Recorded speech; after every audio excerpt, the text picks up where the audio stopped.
حضرت میاں شیر محمد شرقپوری علیہ رحمہ فجر کی نماز کے بعد یہ ٹوٹیاں نہیں جس طرح ہوتی تو وہ چھوٹا سا برآمدہ تھا، تو برآمدے کے اوپر بیٹھ کے وظائف کرتے تھے اور پھر اشراق کی نماز تک وہاں بیٹھتے اور پھر تشریف لے جاتے۔ گرمی کی شدت تھی تو حضرت فرائض کی ادائیگی کے بعد وہاں چلے گئے، تو نمازیوں نے آپس سے مشورہ کیا کہ یار حضرت کو عرض کریں کہ بارش کے لیے دعا کی جائے۔ تو حضرت جا کے وہاں اپنے وظائف میں لگ گئے، تو انہوں نے کہا چلو ہم مسجد کے سین میں کھڑے ہو جاتے، حضرت توجہ کریں گے تو عرض کریں گے۔ تو جتنے نمازی تھے وہ سارے صحن میں کھڑے ہو گئے اور برآمدے کے اوپر میاں صاحب وظائف میں لگے۔ جب آپ کی نظر پڑتی نا لوگوں کی جانب، تو جتنے بھی نمازی تھے سارے ہاتھوں سے اشارے کر کے کہتے یعنی دعا کرو، زبان سے نہ بولتے، ہاتھوں کو ایسے ہلاتے اور یہ کہتے کہ ادھر آسمان کی طرف اشارہ کر کے کہتے دعا کرو۔ میاں صاحب پھر وظائف میں لگ جاتے۔ پھر جب میاں صاحب کی آنکھ اٹھتی نا تو یہ سارے ہاتھ اٹھاتے اور آسمان کی طرف ہاتھ اٹھا کہتے، میاں صاحب پھر وظائف میں لگ جاتے۔ جب 2-3 مرتبہ ایسا ہوا نا تو میاں صاحب کی ہنسی نکل گئی اور ایسے آسمان کی طرف دیکھ کے کہا چل ہن پا دے۔ کہتے ہیں بس یہ بات کہنے کی دیر تھی کہ چھم چھم می برسنے لگا۔ تو جب کوئی حضور کا ہو جاتا ہے تو رب اس کو اپنا محبوب بنا لیتا ہے۔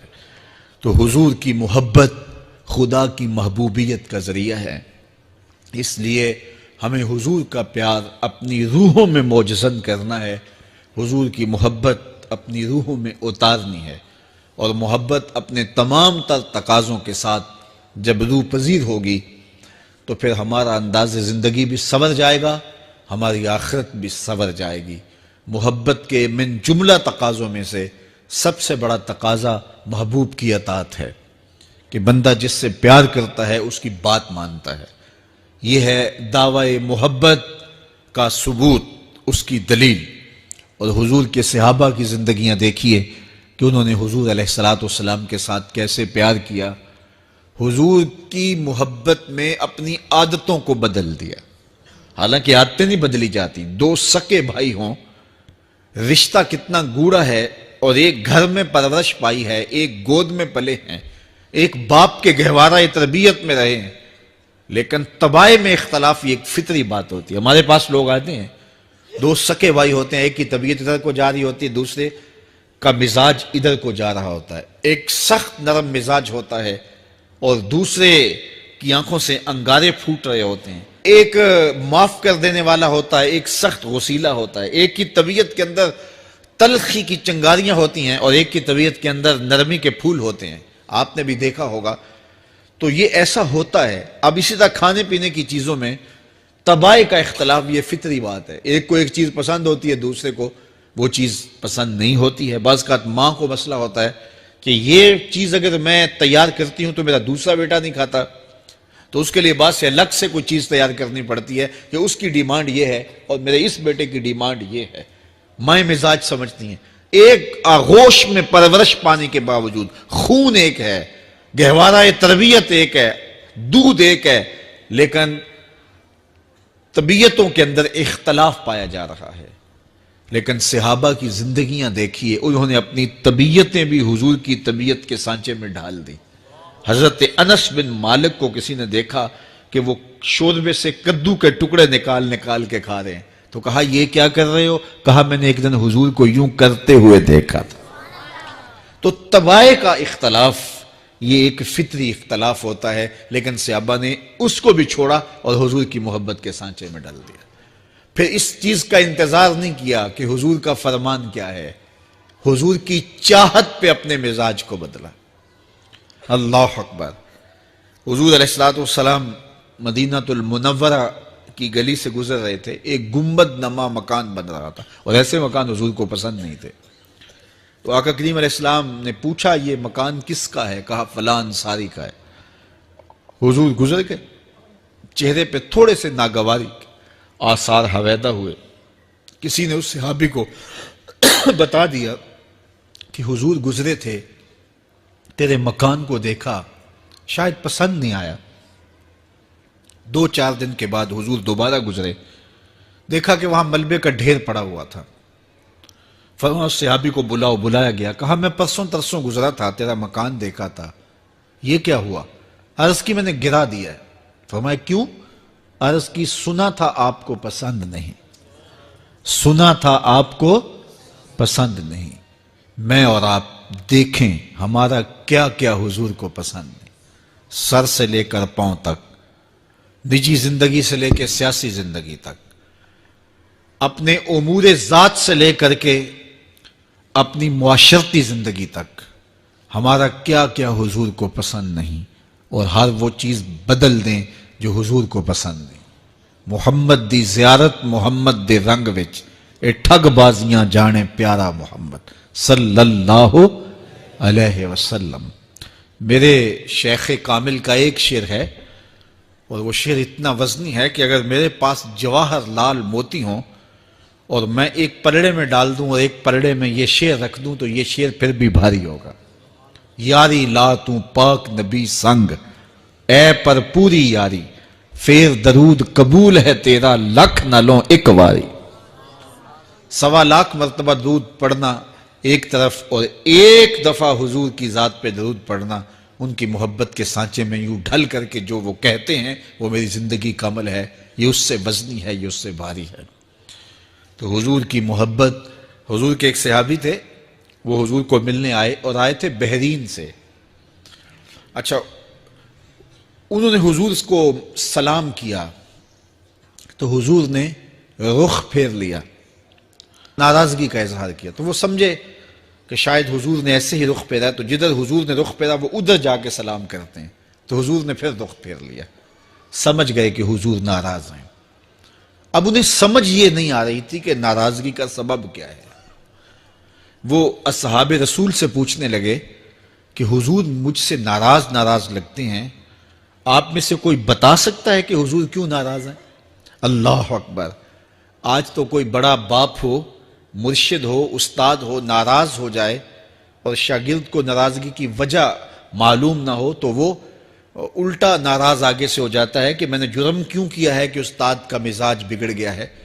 اللہ اکبر! لیکن ذرا دیکھیے، رنگ دیکھیے محبت کے، وہ صحابہ سے پوچھتا پھرتا ہے کہ حضور مجھ سے ناراض ہیں، مجھے بتائیے کہ کیا سبب ہوا؟ تو انہوں نے کہا کہ یہ تیرے ہاتھ میں جو سونے کی انگوٹھی ہے، اس سے حضور ناراض ہیں، کیونکہ حضور اس کو منع کر چکے ہیں۔ امت کے لیے سونا چاندی حضور نے امت کے مردوں کے لیے منع فرما دیا، صرف 4.5 ماشے سے کچھ کم کی انگوٹھی چاندی کی، اور وہ بھی عدد میں 1 ہو، شریعت نے جائز رکھی ہے۔ اگر 2 ماشے کی 2 ہوں گی تو پھر بھی جائز نہیں۔ عورت کو جائز ہیں 10 انگوٹھیاں پہنے، سونے کی پہنے، چاندی کی پہنے، یہ اس کا زیور ہے۔ مرد کو زیور کی ضرورت نہیں ہے، زینت کی ضرورت نہیں ہے، لہذا مرد کے لیے 1 انگوٹھی رکھی گئی ہے، وہ بھی اس لیے کہ اگر وہ کہیں مشکل میں ہو تو اس کو بیچ کر کے 2 وقت کا کھانا لے سکے۔ باقی اس کے لیے انگوٹھی 4.5 ماشے سے کم کا چاندی یا سونا 1 ماشا ہی کیوں نہ ہو، اس کے لیے جائز نہیں ہے۔ تو اس نے سونے کی انگوٹھی پہن رکھی تھی، لیکن اسے حرمت کا پتہ نہیں تھا، تو اس نے کہا کہ حضور مجھ سے کیوں ناراض ہیں؟ تو صحابہ نے کہا شاید یہ اس انگوٹھی کی وجہ سے ناراض ہیں۔ تو اس نے یہ نہیں کہا کہ مجھے تو پتہ ہی نہیں تھا، میرا کیا قصور؟